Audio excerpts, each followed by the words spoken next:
The Buick 3800 V6 wasn't born to be a legend, but it became one. What started as a cost-cutting gamble in the 1960s turned into one of the most reliable, widely used engines in American history. It powered everything from family sedans to surprising performance cars, earning a reputation for toughness and longevity. Drivers swore by its ability to rack up miles without breaking a sweat. But glory doesn't last forever. Design flaws, tightening emissions rules, and market shifts eventually dragged the 3800 down. This is the story of its rise, its fall, and why its legacy still matters. Hit that like and subscribe for automotive stuff, and let's get started. The fireball flop that saved a legacy. Who would have thought that the incredible 3800 V6 would start as a huge corporate facepalm? Yes, back in the early 60s, Buick needed a smaller, cheaper engine for their compact cars. So their engineers did something a little strange. They took a failed expensive aluminum V8 and lopped 2 cylinders off, creating a cast iron V6 they called the Fireball. It was kind of a hack, but it worked. The only problem? That 90-degree design gave it a unique, shaky idle and a rough sound. It just didn't fit in with the smooth-running V8s that everyone was obsessed with. So what did GM do? In 1967, they decided it was a weird experiment and sold the entire design to Kaiser Jeep for peanuts. Can you believe it? The engine they created, they got rid of. Jeep, on the other hand, didn't mind a little extra ruggedness and put it to work in their off-roaders. But this isn't where the story ends. In fact, it's just the beginning. A global crisis was coming, and it was going to force GM to make a very humbling phone call. Did you think they regret selling off the reliable, efficient engine they no longer had? You know, the one they laughed at? They were about to find out just how valuable that weird V6 was. The embarrassing buyback? How a crisis brought the V6 home. Fast forward to the 1970s, and suddenly, the gas-guzzling American V8 was a liability. The OPEC oil embargo of 1973 hit the US hard, with skyrocketing gas prices and long lines at the pump. Overnight, drivers were desperate for fuel-efficient cars, and General Motors found themselves completely unprepared. Remember that weird V6 they sold off? Well, it was now exactly what they needed. In a move that must have been incredibly humbling, GM went to American Motors Corporation, AMC, which now owned the V6 tooling through its acquisition of Jeep, and asked for their engine back. Can you imagine the corporate pride they had to swallow? It's like breaking up with someone and then begging them to take you back years later. In 1974, they worked out a deal, and GM bought back their own engine design. The irony was even thicker. The original V6 production line footings were still at Buick's plant in Flint, Michigan. So they simply moved the machinery back in, essentially putting the engine back where it started, just 7 years after they'd gotten rid of it. The returning engine was updated for 1975 models with a larger displacement, now 3.8 liters or 231 cubic inches, and fitted with early emissions equipment. It was a far cry from a performance engine, making only 110 horsepower, but it was a crucial stepping stone. The forgotten engine was back, and this time, GM knew they had to get it right. Taming the Rumbler, from odd fire to even fire. When that old V6 came back to General Motors in 1974, it was the same shaky, rough-around-the-edges odd fire engine they had kicked to the curb. Its 90-degree V-angle meant the pistons fired unevenly, creating a distinctive, unbalanced rumble that just wasn't cutting it for a smooth cruising Buick. The engineers knew they had a big problem to solve without a massive budget for a full redesign. Their brilliant solution? A new split-pin crankshaft, introduced mid-year in 1977. Instead of opposing cylinders sharing a single crank pin like before, the new crank gave each opposing cylinder its own pin, offset by 30 degrees. This deceptively simple change was a total game-changer. By offsetting the crank pins, they effectively made the firing intervals happen at a smooth and consistent 120-degree rotation, transforming the engine's entire character. It was no longer the vibrating, unrefined workhorse it once was. Instead, it became a smooth, respectable power plant suitable for mainstream vehicles, something customers had come to expect from Buick. This single upgrade, which made the engine feel modern and refined without reinventing the wheel, is a perfect example of smart engineering winning the day. The old odd-fire engine was a survivor, but the new even-fire version was finally ready to prove it belonged at the top of General Motors' engine lineup. And with the engine's newfound smoothness, A whole new world of performance possibilities opened up. The even fire design, along with other upgrades like improved cylinder heads in 1979, set the stage for the engine to prove it was capable of more than just efficiency. It was a pivotal moment in the 1800s history, shedding its legacy of roughness and taking a huge step toward becoming the versatile powerhouse it would be known as. What do you think came next? Well, it involved a lot more power and a lot more attitude. The 80s Turbo Revolution. From weakling to street king. The 1980s were a wild time for the Buick 5.6. With the humiliating buyback and the new, smoothed-out even fire crank, General Motors engineers finally had the green light to unleash its true potential with the magic of forced induction. You see, with modern fuel injection and computer control, that once primitive V6 became a monster. The real game-changer arrived in 1984 with the all-black Grand National. This wasn't just a styling package, it was a shot across the bow of every V8 in Detroit. The turbocharged 3.8-liter V6 with sequential fuel injection, SFI, and computer-controlled ignition was a revelation, pumping out 200 horsepower and 300 pound-feet of torque. That was enough to humble many V8-powered Mustangs and Camaros of the era. But General Motors wasn't done. In 1986, they added an intercooler to the Grand National, pushing the power to 235 horsepower. However, the real legend was born in 1987, the final year for the rear-wheel drive Regal platform. That's when Buick unleashed the limited edition GNX, the Grand National Experimental. Working with McLaren Performance Technologies, they produced a car with a reworked engine, a larger turbo, and a beefed-up chassis. Officially rated at 276 horsepower and 360 pound-feet of torque, the GNX was widely rumored to produce over 300 horsepower. It was an absolute drag strip terror, capable of 0 to 60 times that humbled a contemporary Corvette. The V6 that was once a compromise had become a performance icon. What a glow-up, right? Series 2. The 3800's indestructible golden age.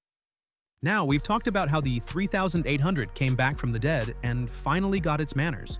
But the real magic, the part that made it a legend, was the Series 2. This version dropped in 1995 and wasn't just a minor tweak, it was a total redesign that took the engine from reliable to practically unkillable. It was more compact, weighed less, and featured a higher compression ratio for more power and better fuel economy. Brand new cylinder heads with larger valves improved airflow, and they added a balance shaft, finally making that old 90-degree V-angle feel smooth as butter.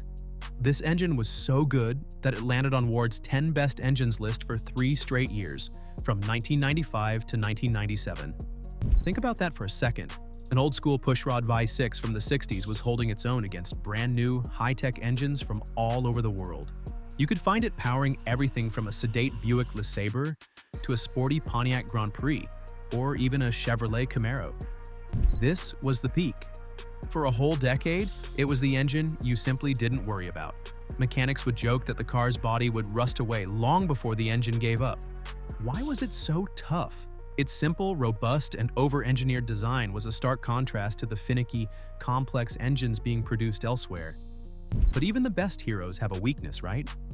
And the Series 2 had a couple of notable flaws that owners eventually learned about. A small plastic part that would almost ruin its flawless reputation.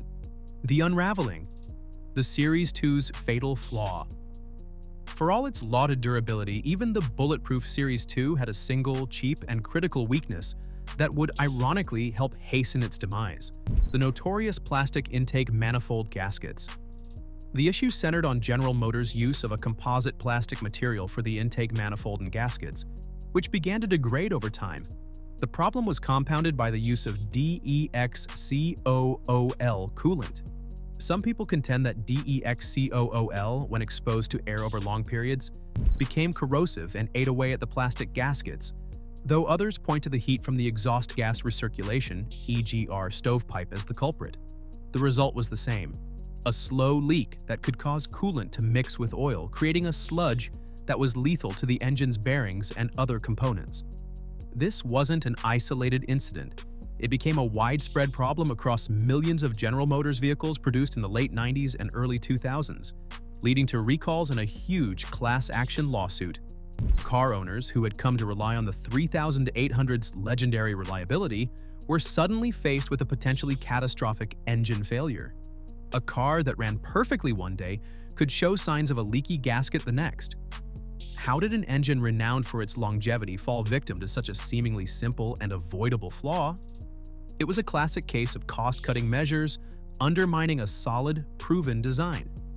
A decade of engineering refinement was undone by a handful of inexpensive, low-quality plastic parts. The widespread negative press and costly repairs began to tarnish the engine's previously unblemished reputation. The invincible golden age was over, and the stage was set for the 3800's final, desperate attempt at redemption. So, this golden child with a flawless record had a secret weakness. A cheap plastic part failed, and it threatened to take the whole engine down with it. Did General Motors recover from this mess? And did anyone trust the 3800 again? The last hurrah, the Series 3's valiant redemption. General Motors wasn't ready to let its legendary workhorse die just yet, especially not over some cheap plastic. So they gave it one more major update. The Series 3, which rolled out in 2004. This was a direct response to the reputation-damaging intake manifold gasket issue. The fix was simple but crucial. They replaced the failure-prone plastic upper intake manifold with a robust cast aluminum one. Problem solved, right? For the most part, yes. But they didn't stop there. The Series 3 also received some other modern upgrades, like electronic throttle control for more precise engine management and a more advanced returnless fuel injection system. The supercharged version, now called the L32, even saw a power bump to 260 horsepower, giving it a final, impressive kick. The Series 3 was a final valiant attempt to reinforce the 3800's legacy of durability. In terms of fixing the Series 2's most glaring flaw, it was a resounding success. It inherited all the rugged, proven engineering that made the 3800 a legend, and it corrected the mistake that had tarnished its reputation. However, the automotive landscape was shifting dramatically yet again. The old-school pushrod design, once a strength, now looked like a liability compared to the newer, more efficient, and more powerful overhead cam OHC V6 engines from competitors and even General Motors itself. These newer engines featured technologies like variable valve timing and lighter all-aluminum construction, offering better performance and fuel economy. The 3800, despite its updates, was a relic from a different era, and even with its flaws fixed, it was a race against a changing tide that it was destined to lose. It was a good engine, but was it a relevant one anymore? That was the question. The inevitable sunset. Why the 3800 had to go. The clock was ticking for the Buick 3800, and by the mid-2000s, it wasn't a matter of if, but when. The pushrod engine, for all its rugged reliability, was becoming a dinosaur in a rapidly evolving automotive world. Emission standards were getting tougher, and the old-school 3800, with its 2 valves per cylinder, simply couldn't compete with more modern, efficient designs. Enter GM's new global V6 engine family, a sleek dual overhead cam DOHC design that boasted variable valve timing VVT and offered better fuel efficiency and higher horsepower from a smaller package. This new technology was the final nail in the 3800's coffin. While the old engine produced plenty of low-end torque for sedans, the market was demanding higher revving power and advanced features that a pushrod design just couldn't deliver. General Motors' move to a more consolidated global engine strategy meant that carrying 2 different V6 engine architectures was simply not cost-effective. In August 2008, the last Buick 3800 V6 rolled off the production line in Flint, Michigan. It was a quiet end for an engine that had powered over 25 million vehicles over 4 decades. Its replacement in many vehicles like the Buick Lucerne was General Motors' own 3.9-liter or 3.6-liter V6, signaling a definitive shift away from the pushrod era. The engine that survived a gas crisis and a midlife recall was ultimately beaten by a combination of market evolution and technological progress. What do you think? Was it the right call to retire a legend for a more technologically advanced but perhaps less characterful replacement? An unsung hero, the cult status of the 3800. Even after its retirement in 2008, the Buick 3800 lives on. Forget the official end date because for a certain kind of car enthusiast, this engine is still very much alive. For many mechanics and hobbyists, the 3800 represents the perfect mix of vintage reliability and modern enough performance. It's an engine that wasn't built to be flashy, but to simply last. The fact that a pushrod V6 with roots in the 1960s could be refined and tuned to hold its own against more modern, complex designs is a testament to its fundamental soundness. This engine was never about flash and sizzle. It was about getting the job done day in and day out. For budget-minded gearheads, the Supercharged Series 2 and 3 versions are particularly prized. These factory-equipped performance engines were essentially accessible muscle, offering a fantastic power-to-cost ratio. Thanks to their robust design, they can easily handle upgrades like a smaller supercharger pulley or other simple bolt-ons for a significant boost in power without breaking the bank. Just head to any online forum dedicated to these engines, and you'll find enthusiasts swapping tips and tricks, keeping the knowledge base for this engine alive and well. Today, the 3800 is a cult classic for good reason. It's the engine that famously outlasted the cars it was bolted into, a symbol of a time when simplicity and over-engineering were valued. It was never the fastest or most technologically advanced, but for anyone who values dependable, accessible performance, its legacy is set in stone. The question isn't whether it was a good engine, but whether we'll ever see its like again. The lasting legacy, the understated legend. The 3800 V6 is gone, but its legacy is far from forgotten. Why do mechanics and car enthusiasts still speak its name with a reverence usually reserved for iconic V8s? It's because the 3800 represents the peak of an era in automotive engineering, a time when simple, rugged design was prized over complex, high-tech features. Its story is one of ultimate practicality. The 3800 was affordable to build and inexpensive to maintain, offering a perfect blend of fuel efficiency, low-end torque, and bulletproof reliability that millions of everyday drivers depended on. For a while, it was the boring engine in a grandma's Buick, but then came the Grand National and the supercharged versions, which transformed its image into something with true street cred. It proved that a humble pushrod V6 could be a genuine performance powerhouse. The enduring appeal also lies in its simplicity. For a generation of DIY mechanics, the 3800 was the perfect learning engine. Its uncomplicated design made most repairs relatively easy and inexpensive, a stark contrast to the costly and complex over-engineered power plants that followed. Its factory supercharged versions, with their robust internals, were a goldmine for tuners, proving that cheap performance was still possible. Online communities are still filled with enthusiasts swapping tips and tricks, keeping the engine's spirit alive. The 3800 didn't fail due to its design, but because the world moved on. Its iron block and push rods were simply outpaced by modern overhead cam technology and stricter emission standards.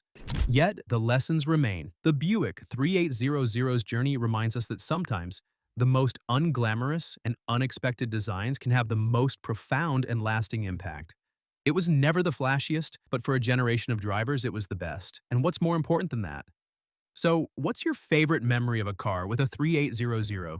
Let us know in the comments below, and for more incredible automotive history, make sure you hit that like and subscribe button. Thanks for watching.